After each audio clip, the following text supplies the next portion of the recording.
Dom João. Naturalmente, isto é uma revolução em Lisboa, uma revolução completa, e o rei de Castela invade Portugal, vem pôr cerco a Lisboa, o cerco dura meses, a cidade passa terríveis provações, mas não há dúvida de que o mestre Davis portou-se com valentia e, a certa altura, começa a cair uma peste mortal. E o rei de Castela, antes que a peste lhe acabasse com o exército, ou até que a peste atingisse a rainha com quem estava casado, a rainha portuguesa, resolveu ir outra vez para a Espanha para refazer as suas forças. O mestre Davis não perdeu tempo. Mandou reunir cortes em Coimbra. Em Coimbra havia um palácio real, o Paço Real da Alcáçova. Este aspecto que atualmente se vê é quase todo do tempo do Marquês de Pombal. Mas o conjunto fundamental do edifício é ainda o Palácio Real da cidade, onde o mestre Davis mandou reunir as cortes de 1385. E o que ele pôs aí foi este problema. O trono está vago. Quem deve ser rei de Portugal? Apresentou um advogado muito inteligente, muito hábil, que era o João das Regras. E o João das Regras disse, bom, a rainha Dona Beatriz não, porque está casada com o rei de Castela, é um perigo. Os filhos de Dom Pedro e da rainha Inês de Castro também não, porque o Dom Pedro, afinal, não casou com a Inês de Castro, portanto, eles são filhos bastardos. Se ninguém tem direito ao trono, vamos escolher o homem com mais qualidades, que é Dom João, mestre de Avis. E assim foi. O mestre de Avis foi eleito rei de Portugal. E começa assim uma nova dinastia, que é a dinastia de Avis. Entretanto, o rei de Castela volta a invadir Portugal, agora com grandes forças, mas os portugueses vão se postar no lugar estratégico, escolhido com muita habilidade pelo condestável, isto é, o chefe do exército, Dom Nuno Álvares Pereira, um dos poucos fidalgos que estavam do lado de Dom João I. E no dia 14 de agosto de 1385, deu-se a Batalha de Aljubarrota. Essa batalha representou o triunfo completo das forças portuguesas e marcou praticamente o triunfo da independência de Portugal, porque a guerra continuou nas primaveras de cada ano, em campanhas jamais mortiças. É em 1411 que se faz a paz definitiva entre os reis de Portugal e de Castela e que Castela reconhece a Portugal o direito de ter um rei português.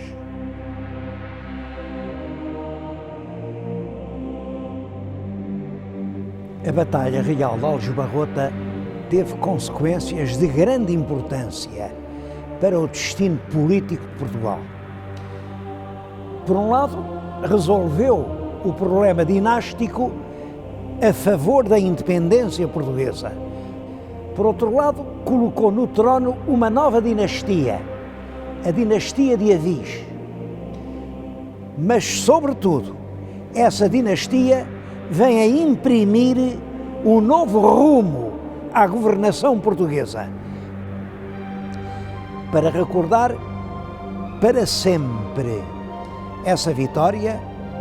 O rei vencedor mandou construir, muito perto do lugar onde se deu a batalha, um grande monumento que ele consagrou a Santa Maria da Vitória. É um dos mais solenes e grandiosos monumentos portugueses. E El Rei Dom João I quis ter dentro dele a sua última morada. Para isso mandou construir a Mestre Huguet uma capela magnífica, grandiosa, é um dos mais extraordinários túmulos reais que existem na Europa. El Rei jaz no centro. No seu leito de morte, dá a mão à rainha.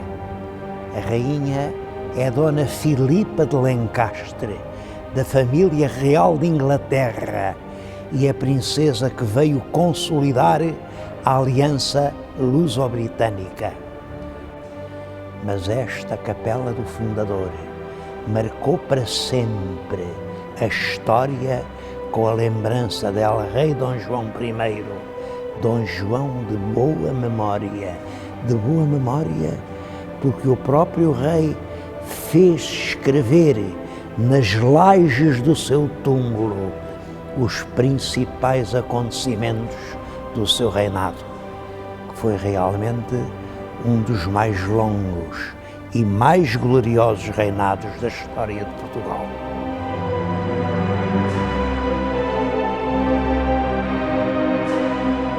Os factos mais importantes desse quase meio século são, primeiro, o casamento do rei com uma sobrinha do rei de Inglaterra, Dona Filipa de Lencastre.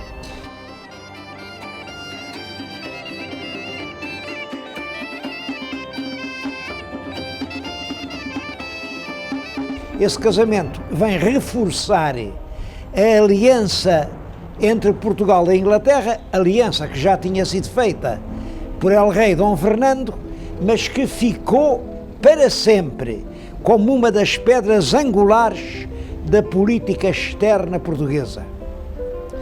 O segundo facto é a ruína da velha fidalguia de sangue, que foi em grande parte substituída por uma nobreza nova.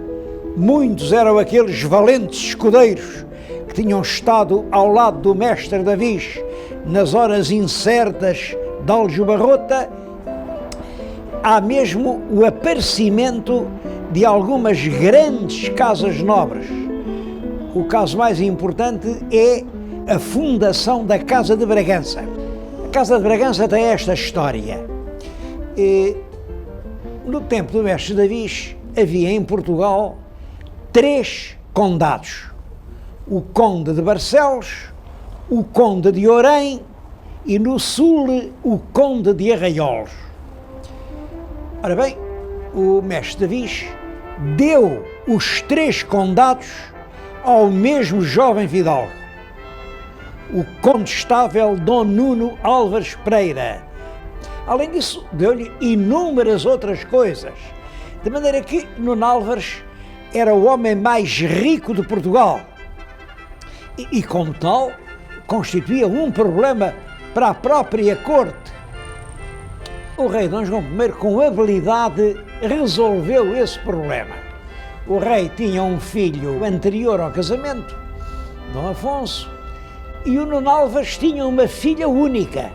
Ora bem, o rei casou esse filho bastardo com a filha única do condestável e, portanto, toda a imensa massa de bens de Nuno Álvares fica agora a fazer parte também da Casa de Bragança, quer dizer, pertence a um filho do mestre Davis. O último facto muito importante do reinado é o da conquista de Ceuta, que é em 1415. É a data que simbolicamente marca o início da expansão portuguesa. O tema das verdadeiras causas da expedição portuguesa a Ceuta é um dos temas mais polémicos da história do século XV.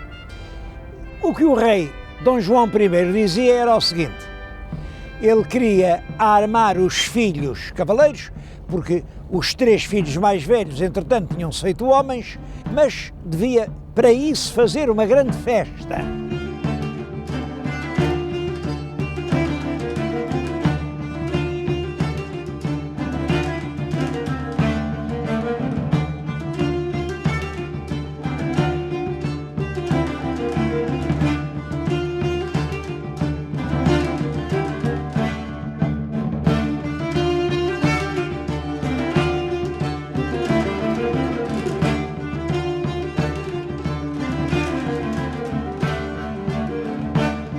Ora bem, entenderam que melhor que uma festa, com torneios, com despesas, era uma verdadeira expedição militar. E que por isso, para substituir o torneio que se faria em Lisboa, se organizou a grande expedição militar de que resultou a conquista de Ceuta. Esta versão, que foi repetida durante séculos, foi depois posta em dúvida pelos historiadores modernos, que não acreditam nisso e que dizem que não, que as razões predominantes eram razões de ordem económica. Eu devo dizer que as razões dadas pelo rei estão perfeitamente de acordo com a mentalidade do tempo e com a mentalidade do próprio Dom João I. Ele era um filho bastardo que se tinha apoderado de uma coroa de uma forma não muito regular e que tinha, portanto, um problema de prestígio. Devo dizer que ele ganhou essa batalha do prestígio e chegou a ser um dos monarcas mais prestigiosos da Europa do seu tempo. O que é certo é que no verão do ano de 1415 saiu de Lisboa uma grande armada, cerca de 200 navios. O Porto também deu uma contribuição importante. Armaram 70 navios de guerra e dessa contribuição ficou um vestígio que é em parte lenda e em parte verdade. Diz que foi dos restos do aprovisionamento de carnes da expedição de Ceuta que ficou aos portuenses o hábito de comer as tripas à moda do Porto. É uma semi-verdade, porque na realidade é certo que esse hábito vem do abastecimento dos navios. As vísceras não podem ser conservadas e, portanto, eram consumidas na alimentação comum. Só que o abastecimento dos navios não começou com Ceuta, tinha começado muito antes, quando as expedições das cruzadas tocavam no Porto, que era uma região particularmente rica de gado. Cerca de 20.000 combatentes caíram de surpresa sobre a cidade de Ceuta. Logo pouco depois da conquista da cidade, pôs-se um problema. A cidade devia ser conservada em poder dos portugueses ou devia ser destruída e abandonada. O rei Dom João I optou por conservá-la, contra a opinião de muita gente. Por exemplo, o infante Dom Pedro dizia que aquilo era uma espécie de trocar uma boa capa por um mau capelo, porque era um grande servadouro de homens, de armas e de dinheiro, e ele tinha razão. A verdade é que Ceuta ficou isolada por todos os lados, tinha que ser abastecida de tudo e, portanto, a única forma de evitar essa situação era conquistar outras terras que pudessem amparar Ceuta. O próprio rei Dom João I, à hora da morte, fez aos filhos um apelo dramático, que voltassem a passar a África para conquistar a cidade de Arzila. Como dizia o filho de Dom João I, Dom Duarte, disto foram as derradeiras palavras que nos bem pôde dizer. Quer dizer, El Rei morre com esse apelo na boca. Ora bem, a cidade de Ceuta manteve-se sobre a bandeira portuguesa desde 1415 até 1640. Com a restauração da independência, os habitantes de Ceuta preferiram continuar ligados à coroa de Castela. Na realidade, não tinham outra solução. porque eram inteiramente abastecidos através da costa de Espanha.